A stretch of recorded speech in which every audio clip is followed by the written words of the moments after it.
welcome to a very special episode of the Super Divorce Super Scary Show. I'm Nicholas. I'm Bender. And I'm Kyle. He's our very first guest, which makes him a very, very, very special guest. That's right. We tried to record this video earlier tonight, and we found that we just had so much to say about our feature movie tonight that we had to split it into two parts. So this is part one of our two-part review of Children of the Living Dead. Which makes it a doubly special episode. Yeah. It's all around just amazingly special. Children of the Living Dead from 2001. It's a movie that Kyle and I discovered via his mother renting it. She had it at the house when we came back to his place one evening. Back in the early 2000s, my mother had a pretty great affinity for hopping down to the local Beat Buster or Hollywood Video and scooping up whatever straight-to-video garbage horror film kind of caught her eye. And it just so happened that there was a time where Nick came over, and the video du jour that week was Children of the Living Dead. We watched it.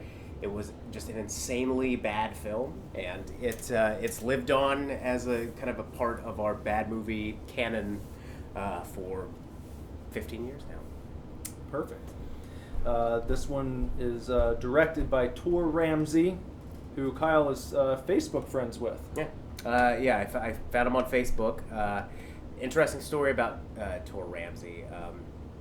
He actually responded in the halcyon days of the internet prior to the zombie boom. He responded to an IMDb review by saying that he was well aware that this was a terrible film, and then went on at length explaining the numerous problems he ran into, the problems with people about whom we will be speaking very shortly, and how it was an overall very miserable experience, and that he wouldn't blame anybody for thinking it was the worst film that they had ever seen.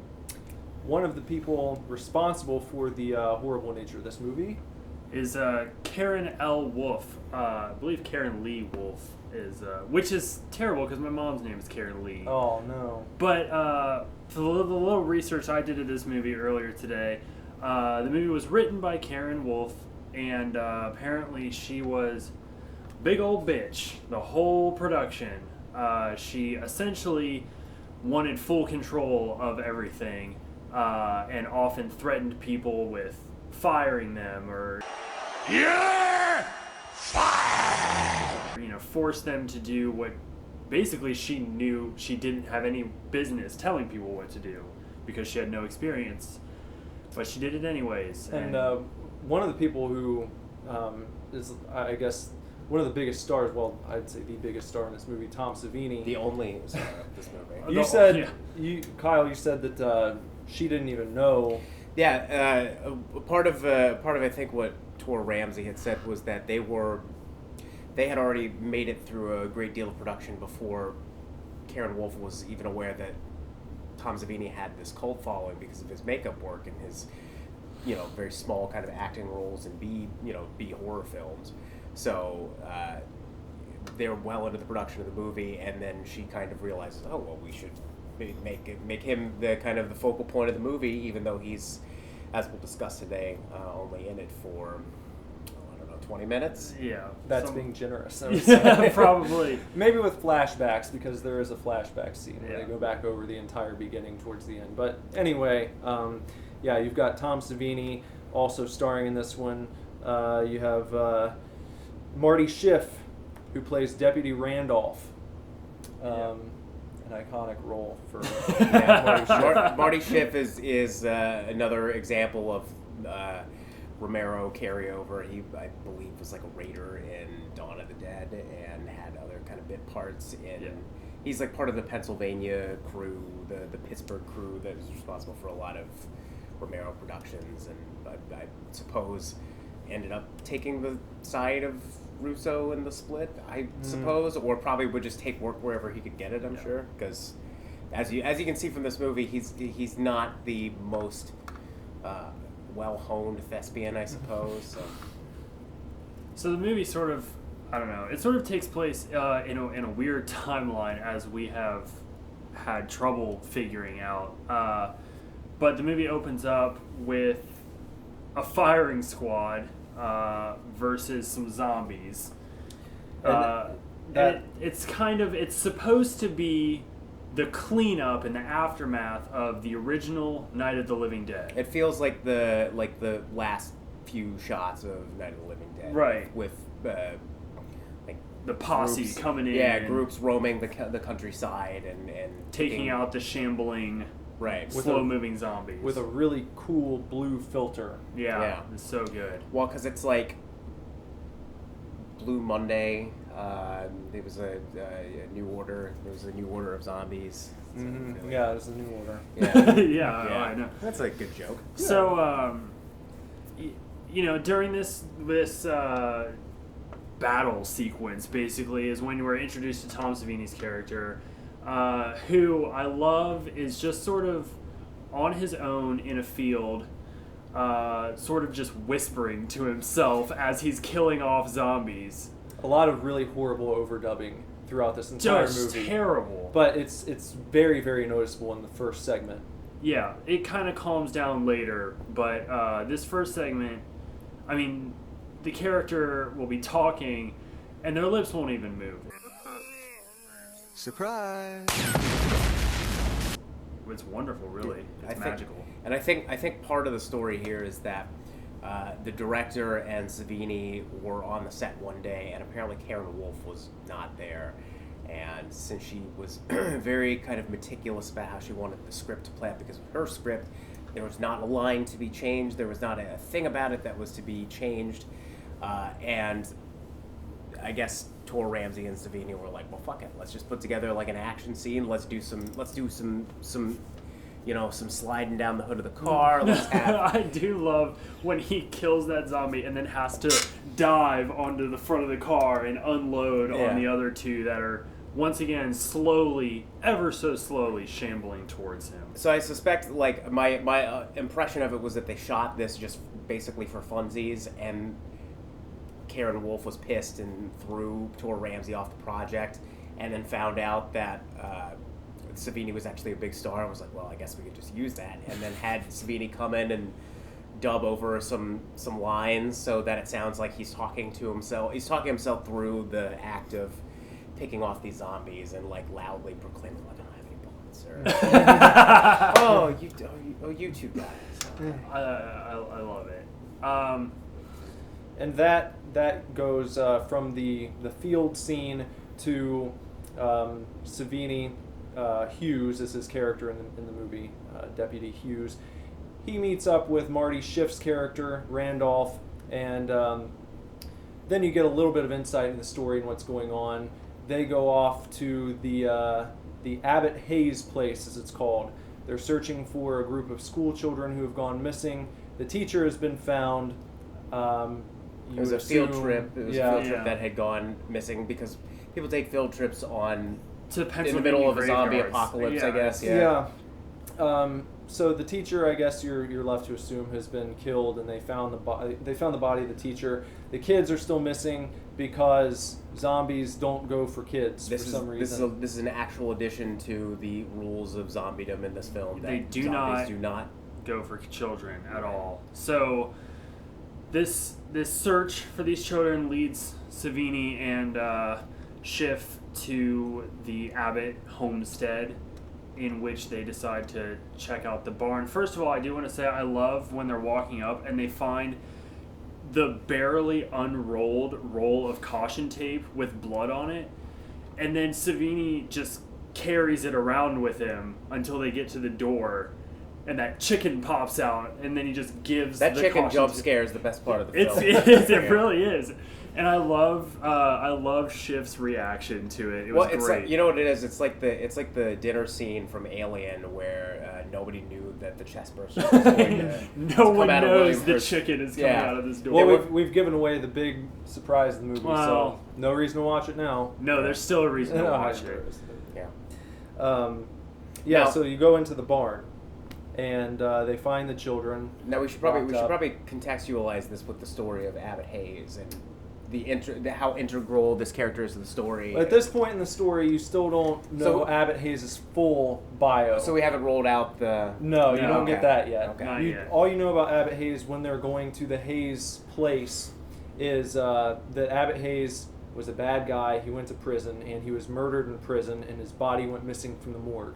Yeah. And he turned into a zombie for some reason. Right. And just walks He's around. there in his... So he found his way home. Yeah. Right. Despite being Found his murdered in way prison. back to the Hayes place. He took these kids captive. Well, it's like the song says, who says that you can't go home after you've been murdered in prison. You can go home. You can. always go home. You can, and you do in this film. Yeah. So we kind of end this scene, this opening really, a false opening in my opinion, with Savini, Deputy Hughes, goes up to the attic because he hears something, I guess, and proceeds to be attacked by like 4 zombies, including Abbott Hayes. But before Hayes, he does some great stunt work up there, Just in the attic of the barn. Truly some of the best. Mm-hmm. Because your first instinct when you see a zombie in your periphery is to immediately scale a piece of a plank of wood and do a back kick over his head and land behind him and pump a bunch of bullets into him. You want to waste as many bullets as possible during the zombie apocalypse. Right. It's true. I love, especially at the beginning with that firing squad, it's just like shot after shot after shot and nothing is hitting. And it's really silly because this attic is like a video game spawn point because the zombies just kind of appear out of nothingness, Yeah. It's like you should have known to conserve some ammo because these zombies just come up from literally nowhere. But it's okay because he always has ammo, of course, until he comes up against Abbott. And That's even right. still, he pulls out one bullet and gets him in the neck. He does, but maybe it's because before Abbott Hayes shows up, he just fucking starts unloading all around with both firearms, dual wielding, just fucking going in a circle and waste all of his bullets. I love that line though. He's like, "What's?" I think it's Randolph, Deputy Randolph. What's going on up there? Is it clear? And Savini's just like, It's "It's clear now." And you have the Abbott Hayes zombie comes out and Tom Savini wheezes recognition immediately. Abbott Hayes Fires a bullet into his neck, and you get a pretty decent kind of blood, natural blood effect. Yeah, it's all right. And it's okay, well then that's this is the point. It's early enough in this movie where you might think maybe there is something to this, and then the preceding hour and however many minutes kind of remind you, no, you don't. You have nothing. But yeah, Savini's character is unfortunately brought to an untimely end. Yeah. And when he comes down from the upstairs of the barn, he's met by Sheriff Randolph or Deputy Randolph, whatever, and the line does not make any sense. It never has. Hughes, what did you do? Because he plunged his own fist into his chest. He's like, well, I'm done now. Yeah. He didn't do anything. He got fucking attacked by Abbott Hayes. What he did was he was stupid enough to unload all of his bullets into stuff on the wall, just ephemeral all over the attic. True. So, Savini ends up getting put down by Deputy Randolph, and at this point, No, I can't. just do it. And then I believe The firing of a bullet. right after that is blackout, and we get a nice 14 years later. And we will pick up on part 2, 14 years later, to see how the rest of the story plays out. You're gonna love it. It's amazing. So we'll see you in part 2. Well, I'm Bender. I'm Nicholas. We'll be back soon. Bye-bye. Bye. Yum, yum. It's time for a tasty and refreshing snack.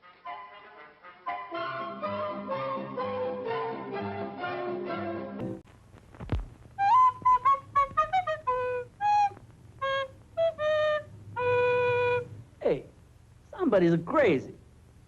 Papa goes the weasel. Everybody knows the weasel blows. But popcorn, she pops real good. I eat popcorn. Everybody eats popcorn. She tastes real nice. Get yourself some now at our refreshment stand.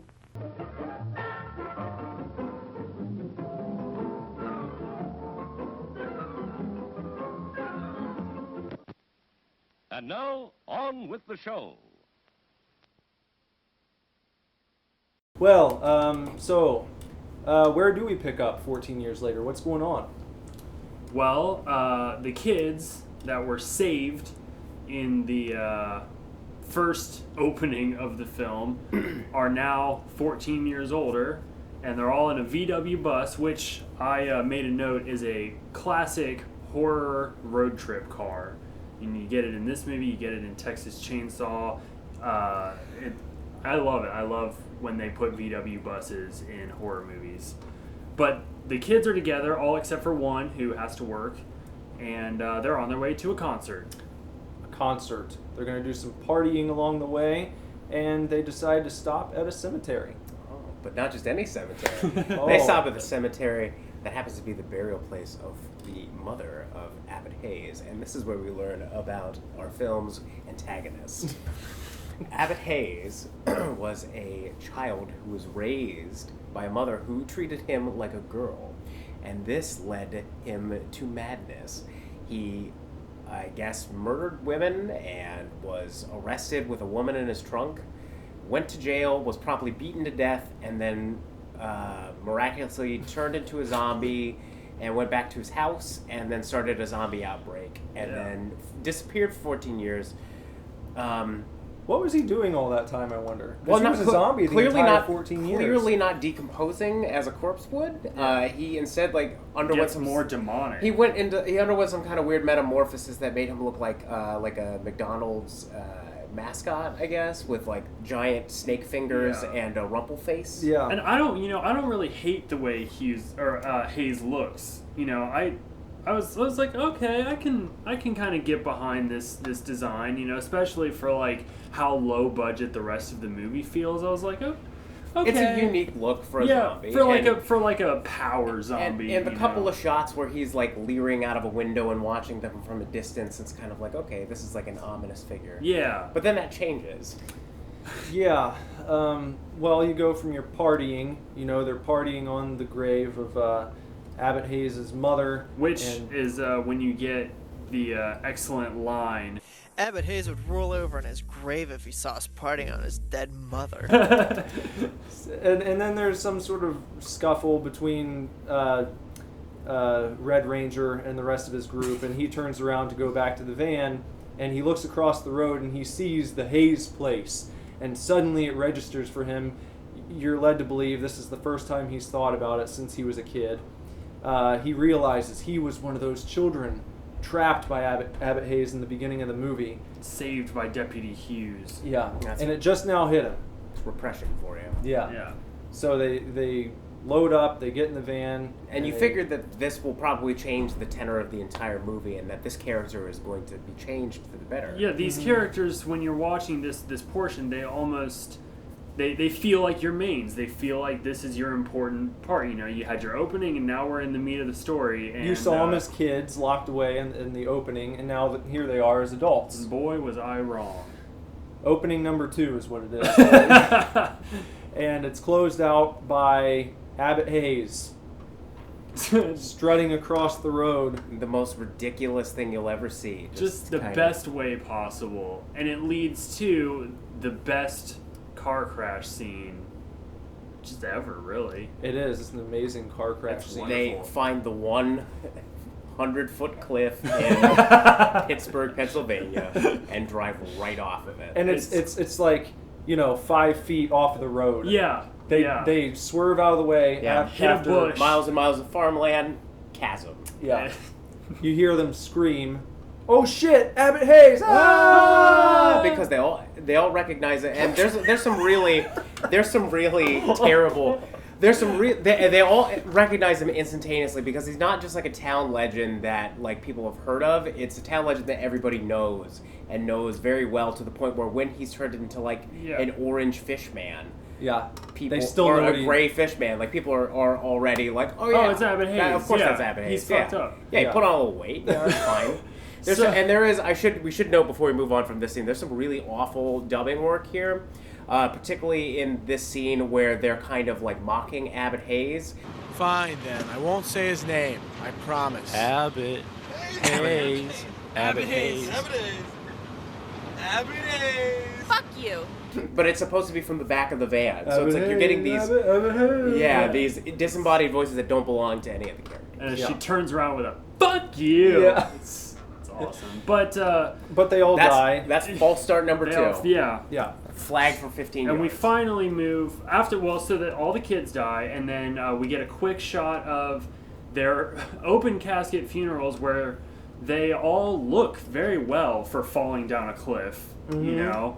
And then a small scene of 2 grave robbers at night. And Dusty, played by Sam Nicotero. Sam Nicotero, the uncle of Greg Nicotero. Yeah, that Whose Greg only Nicotero. other acting role I can think of was in The Mothman Prophecies. Yeah. And I think he was in My Bloody Valentine. And he was also in Hoffa. Oh, I didn't I know found that. out. Yeah. Okay.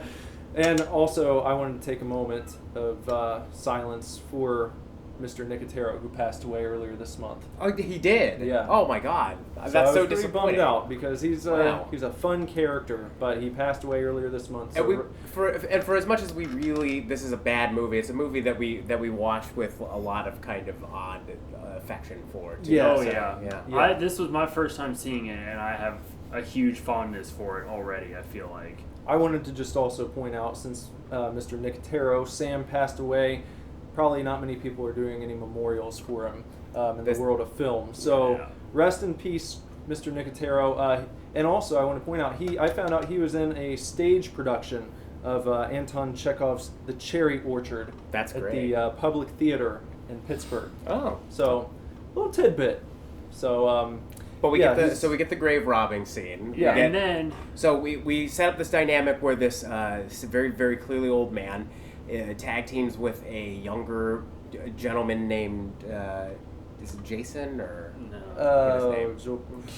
it it doesn't matter. It's It doesn't so matter minor. because He's a very minor character. because he gets instantaneously killed by Abbott Hayes. Yeah. This chases Dusty off, and Dusty becomes a recluse, which we later discover. And this fella becomes the first of the growing army of zombies that Abbott Hayes kind of amasses throughout the course of the film, including the kids who died in this bus, the well-preserved corpses of these kids who died in a horrific accident. So after this graveyard scene at night, there's another short scene with the graveyard owner the next day and Deputy Randolph, and then after that Randolph and Cy. There's a short scene there, and then after that you get another year later. So we're now 15 years from the beginning of the movie. But we've spent a great deal of time setting up And nothing at all. This is now where you get your meat of the movie, which can basically be summed up as Damien Lavara's character, Matthew Michaels. Everybody knows Damien Lavara. Yeah, a everybody famous knows him. actor He's of wonderful. screen film. But he comes to town, and his father has purchased the Abbott Hayes land, and they plan on bulldozing it, digging up the graves, and building a car lot. But they're not going to do it. They're not going to do it on the up and up. They are going to just dig a trench. Yeah. They want to make a trench. They don't want to bother with moving the bodies to a new cemetery. That would cost much too much money. So they're just going to dig up all the bodies and the coffins and kind of bulldoze them into a trench and cover it up and at some pour point, concrete over it. At some point, we get a backdoor meeting with a very, very tan man and a woman who presumably is his shrill wife, who has a very weird tan line. And she uses the Cinco, or she needs the Cinco eye tan. Yeah, she comes in and harasses her husband for making untoward deals with a con man who says, we got to, at some point, like later on when he's speaking to presumably the foreman of the project, is like, got to make sure we build these things, bury them deep. Don't want people smelling dead bodies when they're looking at new cars. He also has Donald Trump mouth. Yeah, he may as well be Donald Trump. Yeah. He's and this entire back office scene is shot in extreme close up, so you can't help but notice the way that these people use every inch of their fucking mouths when they talk. And that's not the only time those kind of shots happen in the movie either, and it's always just so. There's one you can tell they're trying to be artsy or inventive, something with Randolph and Matthew. And it's like an extreme close-up of Randolph's face, and you can see Matthew in the glasses. Yeah, yeah, and it's really awful. It's just so. Yeah, so. Okay. So I think that the star of this movie is arguably the Dusty character, just because he's this oddly charming weirdo who kind of occupies these spaces in the backgrounds of scenes. Like he winds up managing the local hotel that is.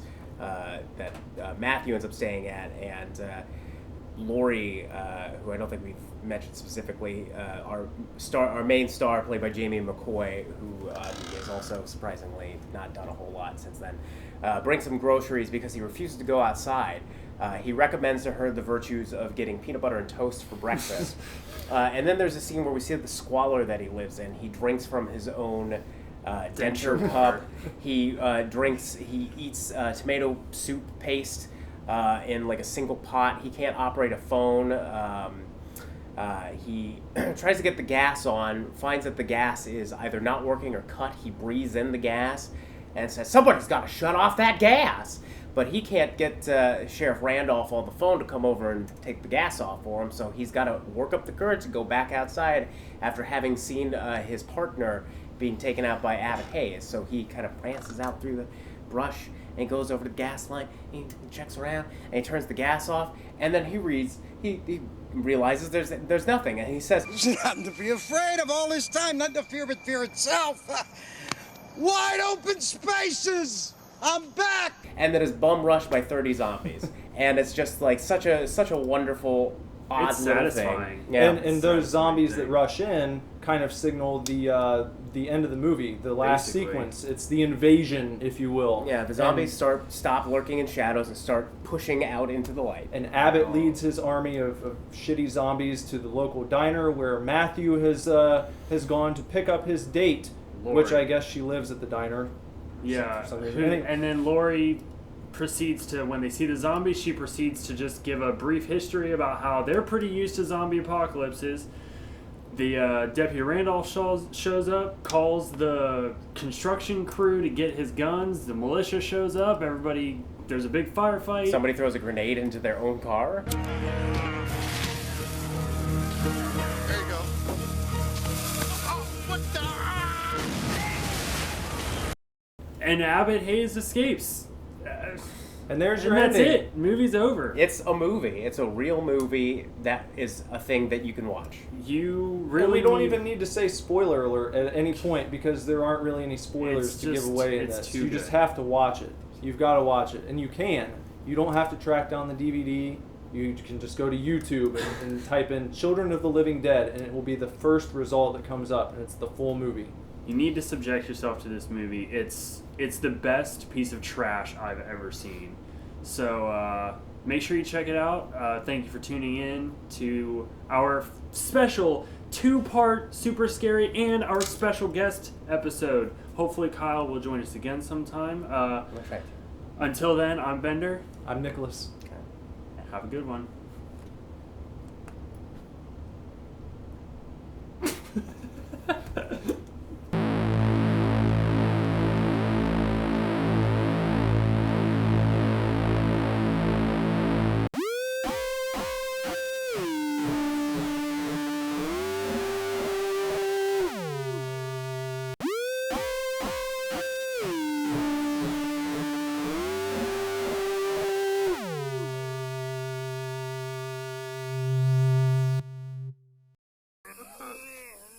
Surprise!